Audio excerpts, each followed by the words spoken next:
ಎಲ್ಲರಿಗೂ ನಮಸ್ಕಾರ. ನಾನು ಈ ವಿಡಿಯೋದಲ್ಲಿ ಸಾರ್ವಜನಿಕ ಆಸ್ತಿ ಈ ವಿಷಯವನ್ನು ಕುರಿತು ಪ್ರಬಂಧವನ್ನು ಹೇಗೆ ಬರಿಬೇಕು ಅನ್ನೋದನ್ನು ಹೇಳ್ಕೊಡ್ತೀನಿ.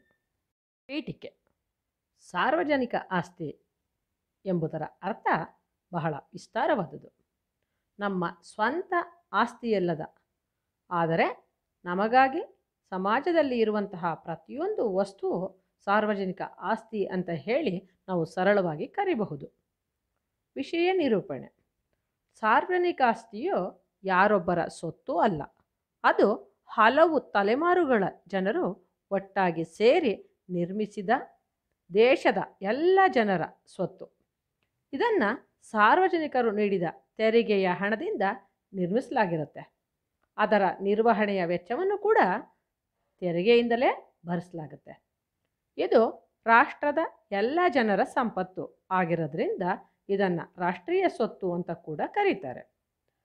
ಉದಾಹರಣೆಗೆ ರಸ್ತೆ, ಸರ್ಕಾರಿ ವಾಹನಗಳು, ಗ್ರಂಥಾಲಯಗಳು, ಶಾಲೆ ಕಾಲೇಜುಗಳು, ಆಸ್ಪತ್ರೆ, ಉದ್ಯಾನವನ, ದೇವಾಲಯ, ಪ್ರಾರ್ಥನಾ ಮಂದಿರ, ಬಸ್ ನಿಲ್ದಾಣ, ಸಾರ್ವಜನಿಕ ಶೌಚಾಲಯ, ಆಟದ ಮೈದಾನ, ಶಿಲ್ಪಕಲೆ, ಚಿತ್ರಕಲೆಯನ್ನು ಬಿಂಬಿಸುವಂತಹ ಪಾರಂಪರಿಕ ಪ್ರೇಕ್ಷಣೀಯ ಸ್ಥಳಗಳು, ಪ್ರಕೃತಿ ನಿಸರ್ಗದತ್ತ ನದಿ, ಕಾಡು, ಮರಗಿಡ, ಪ್ರವಾಸಿ ತಾಣಗಳು, ಹೀಗೆ ನಾನಾ ಬಗೆಯ ವೈವಿಧ್ಯವೆಲ್ಲವೂ ಸಾರ್ವಜನಿಕ ಆಸ್ತಿಯೇ ಆಗಿರುತ್ತೆ.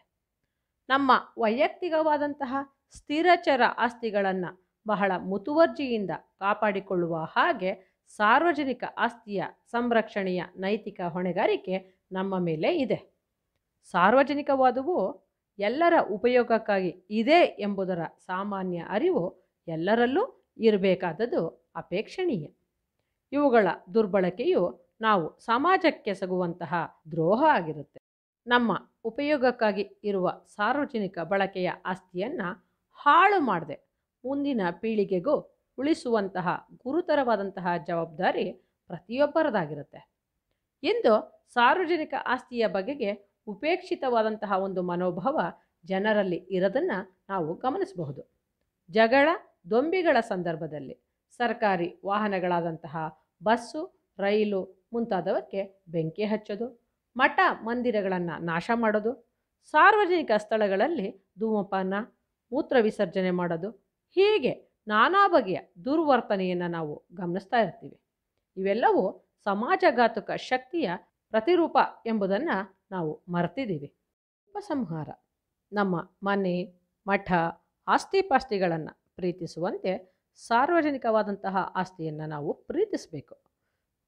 ಜತನದಿಂದ ಖಾಸಗಿ ಆಸ್ತಿಯನ್ನು ಕಾಯ್ದುಕೊಳ್ಳುವಂತೆ ಸಮಾಜ ಉಪಯೋಗಿಯಾದಂತಹ ಪ್ರತಿಯೊಂದು ಸಾರ್ವಜನಿಕ ಆಸ್ತಿಯನ್ನು ನಾವು ಕಾಯ್ಕೋಬೇಕಾಗಿದೆ.